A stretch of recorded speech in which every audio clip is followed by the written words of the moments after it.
Bonjour à tous, j'espère que vous allez bien. Alors dans cette vidéo-là, je vais vous donner quelques remarques ou bien quelques recommandations si vous voulez bien développer avec Bolt. Donc il y a quelques erreurs qu'il fallait tout simplement les éviter. Alors je veux bien commencer à expliquer l'importance du prompt que vous devez le mettre ici. Vous allez voir que là, par exemple, on a fait toute une application qui est très développée. C'est une application là qui a un front office, qui a un back office, donc c'est un full stack qu'il contienne au minimum une trentaine en fait de fonctionnalités. Donc là où il y a aussi même des applications de l'intelligence artificielle, là aussi un système de recherche un peu poussé. Il y a aussi carrément en fait tout un système voilà pour ajouter, pour uploader des images, pour faire un traitement. Tout simplement, c'est une plateforme que j'ai créée grâce à Bolt. Cette application-là, en total, donc ça a demandé pratiquement 1 heure et demie en fait de temps pour lancer les prompts et ça coûtait à peu près 8 $. Donc on a consommé 3 millions,2 de tokens. Donc on avait avant 10 millions de tokens parce que c'est un abonnement de 20 $. Donc dans les 10 millions, on a consommé 3,2, donc à peu près ça vient dans les 8 $. Mais comment on a pu réussir à le faire? Pas tout simplement parce que on a misé en fait sur le fait de mettre des prompts de qualité. C'est-à-dire l'erreur que un petit peu tout le monde l'a commis, c'est que on entre ici, on essaie de mettre le prompt, et par la suite c'est à lui Bolt qui va essayer de comprendre votre prompt et qui va essayer de développer. Par contre, si vous travaillez votre prompt en avance, vous allez voir, vous allez lui donner carrément la réponse et vous allez lui faciliter la tâche parce que vous allez donner un prompt donc clair, simple, facile à comprendre pour Bolt. Et il y a deux manières de faire. Alors, si vous allez commencer à démarrer, ce que je vous recommande de faire le prompt en travaillant avec Perplexity. Perplexity, il permet vraiment de créer le premier prompt, ça veut dire généralement c'est le cahier de charge. Lorsque je le fais avec Perplexity, il fallait absolument optimiser en mettant en fait cette option-là active parce que c'est une option là où vous pouvez en fait travailler d'une manière très rapide et il va utiliser Internet. En fait, vous allez voir que grâce à cette option-là, lui, il va essayer de faire une recherche, surtout si je veux faire une copie d'un site Internet ou bien développer mon propre cahier de charge. Il y en a ceux qui veulent aussi passer en mode raisonnement, en fait avancé. Ça aussi, il est très intéressante. Donc, grâce à ces options-là, je peux lancer et créer vraiment un système puissant dans le cahier de charge.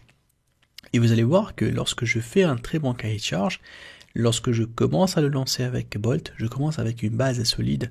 C'est mieux que de commencer avec un Bolt, un prompt qui n'est pas très bien expliqué au début et après vous allez vraiment beaucoup passer et perdre du temps dans les corrections. Mais si dans le début je lui donne en fait un prompt vraiment bien détaillé, là où je donne les caractéristiques techniques, la partie visuelle, la partie implémentation, le plan d'exécution, tout ça, ça va me permettre en fait de commencer sur une base vraiment très poussée. Ça, c'est la première remarque que je vous le donne, ne pas donner un prompt direct ici. Commencez à le préparer sur donc Perplexity. Une fois que vous avez réussi à faire donc la meilleure qualité de prompt, à ce moment-là, vous faites un copier-coller. Deuxième remarque. Alors, lorsque je lance un projet avec Bolt, vous allez voir que là, bien évidemment, je peux tout simplement faire des modifications, faire des propositions, lui poser faire des corrections. Ce que je vous recommande, que même ici, au milieu de travail, ici de mettre des prompts en fait en langue en anglais, et pour encore économiser en fait de la consommation de tokens, parce que si vous mettez votre prompt avec une autre langue, il va la comprendre, mais quelque part il va consommer des tokens pour faire la traduction. Et la meilleure façon de le faire, et c'est ce que je vous recommande en fait, vous pouvez faire appel à ChatGPT et surtout vous faites appel en fait à ce modèle-là, le O3 Mini High. Bon. Le O3 Mini High, je sais que il est accessible uniquement avec un abonnement, donc l'abonnement de 20 $, donc un abonnement de ChatGPT. C'est pas l'abonnement le plus cher, mais quand même c'est accessible. Mais grâce à celui-là, en fait, il est très fort, comme vous voyez là, ça dans la programmation et dans le codage. Alors pour moi, ce que je vous conseille avant de lancer en fait d'autres prompts, surtout pour lui demander de traiter, de travailler en fait des fonctionnalités ou bien de corriger des fonctionnalités, ça sera mieux de venir ici et de le demander. Écrivez-moi un prompt de qualité en anglais pour, tu fais 2 points et tu expliques ce que c'est. Et là, qu'est-ce qu'il va faire? Lui, il raisonne. Donc d'abord, il a la partie raisonnement et en plus de ça, il raisonne pour le codage. Donc du coup là, vous allez voir que vous allez trouver une très très bonne qualité de output. Je la copie et hop, je viens ici sur Bolt et je la mets. Autre chose qui est très important, si jamais vous avez une erreur et vous voulez la corriger, je vous conseille énormément d'utiliser ce qu'on appelle d'abord une imprime écran. Comme vous regardez là, j'active mon imprime écran, donc avec Mac je peux le faire, mais avec Windows aussi vous pouvez le faire. Donc Mac je fais CTRL, SHIFT et 4 et je sélectionne en fait là où il y a l'erreur ou là où il y a le bouton que je veux traiter. Une fois que je prends cette imprime écran là, je vous montre, ça c'est une imprime écran, je l'upload ici pour lui dire, voilà, j'ai besoin que tu travailles sur cette partie-là. Bien évidemment, le prompt, je le fais avec ChatGPT et après j'ajoute en fait l'image de l'imprime écran de la fonctionnalité en question. Ça aide encore Bolt d'aller tout droit vers, surtout lorsque vous avez énormément de boutons, énormément de fonctionnalités, pour que vous allez lui aider en fait, et surtout parfois, on n'a pas un enchaînement logique. Ça veut dire une fois que je travaille, par exemple là vous êtes en train de corriger ce bouton là et après tu as une idée pour aller travailler sur ce bouton là ou bien sur cette fonctionnalité là et après tu veux revenir sur ça. Si toi tu n'as pas une logique, là il va pas suivre. Donc vous pouvez lui parler de quelque chose mais lui il comprend c'est un autre bouton parce que buying par exemple ici c'est un bouton qui existe là mais qui existe ailleurs dans d'autres pages. Donc du coup ça sera bien de lui faire une imprime écran si tu veux même envoyer une imprime écran comme ça globale, voilà, de toute la page, comme ça lui il peut savoir exactement de quoi il s'agit. Vous prenez tout ça et lorsque tu lui dis que je veux travailler sur le bouton buying et je veux que tu développes ou tu corriges ça, il va le prendre en considération. Autre chose qui est très intéressante avec Bolt. Alors, parfois vous avez une erreur et vous lui demandez voilà de fixer l'erreur. Vous devez envoyer une imprime écran d'abord sur la fonctionnalité ou bien le bouton, ou bien l'emplacement là où il y a voilà où l'erreur et où la fonction doit être faite. Tu fais un prompt, en fait, tu expliques comment ça se fait. On a dit, on commence avec ChatGPT, on lui explique de quoi il s'agit. Je prends un prompt ici en anglais et je lui envoie ici. Et encore, il y a une autre information qui est très importante, le message d'erreur. Ça sera très important de le sélectionner et de le mettre aussi dans la partie de Bolt. Parce que grâce au message d'erreur, Bolt, en fait, il va comprendre beaucoup plus, en fait, les données. Parce que si tu as un message d'erreur qui est affiché dans ton site, ou bien même parfois dans le terminal, regardez là, ici, regardez, là, il y a ici, en fait, voilà, les fonctionnalités. C'est très, très important, en fait, si tu as un message d'erreur, je le sélectionne et je fais un copier. Et hop, je fais un coller ici, je lui demande de fixer cette erreur, supposant que c'est une erreur. Hein.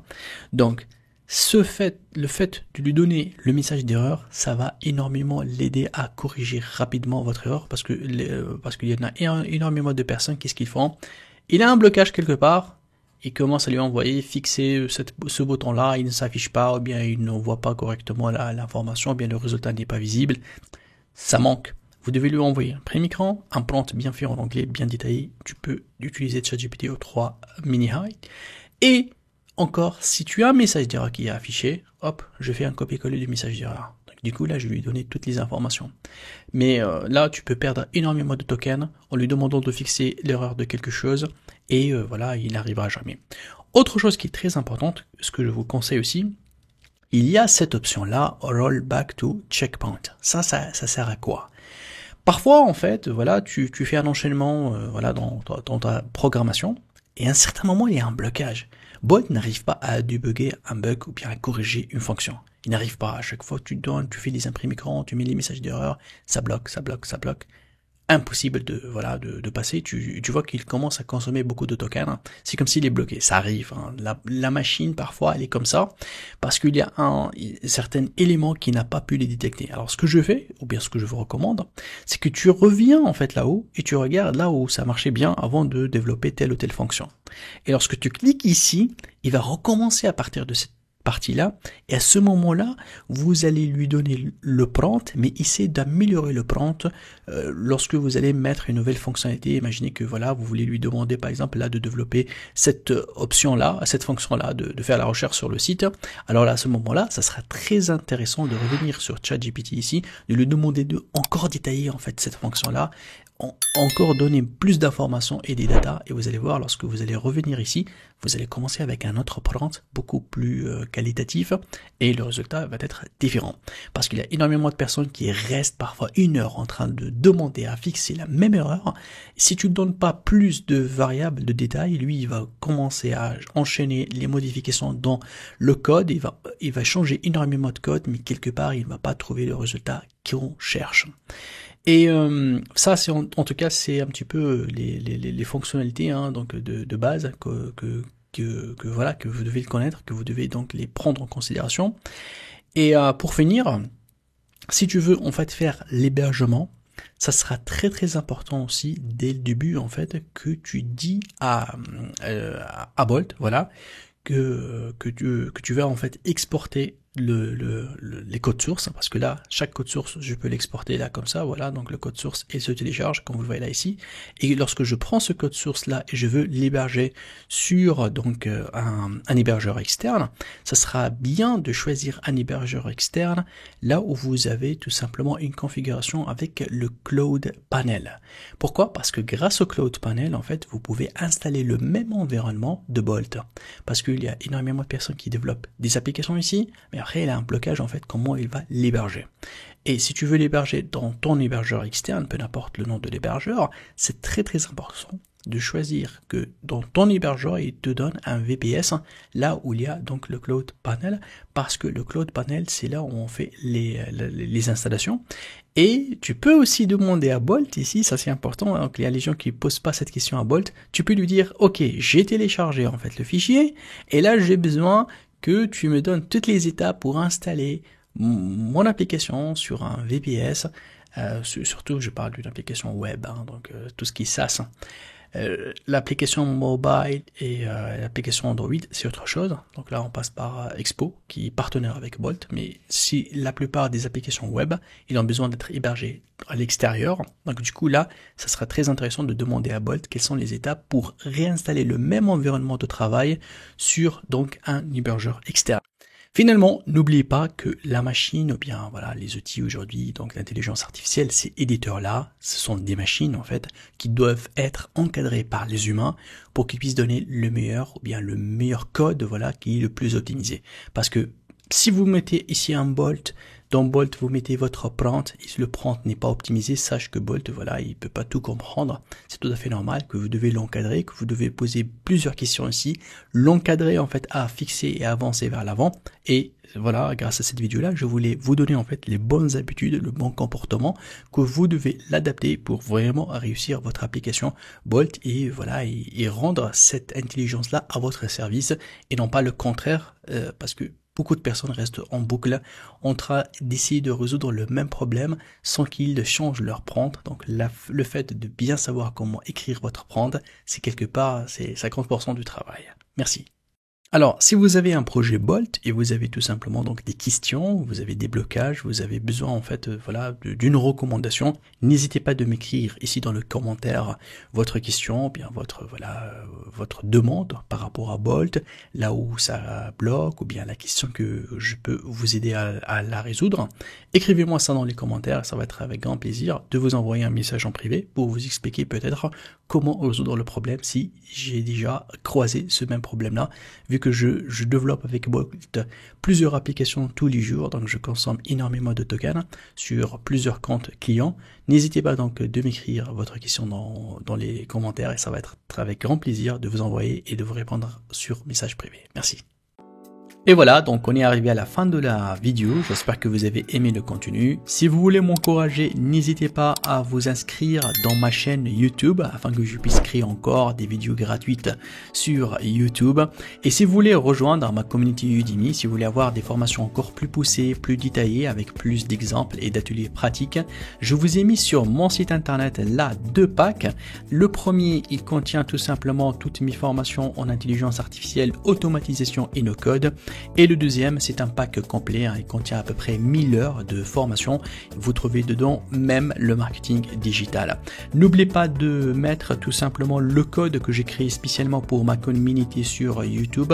C'est un code qui YT20. Celui-là, il va vous donner tout simplement une réduction de 20% sur ces packages-là. Attention, c'est un code qui est valable uniquement pour mes abonnés YouTube. Je vous dis merci beaucoup et à très vite.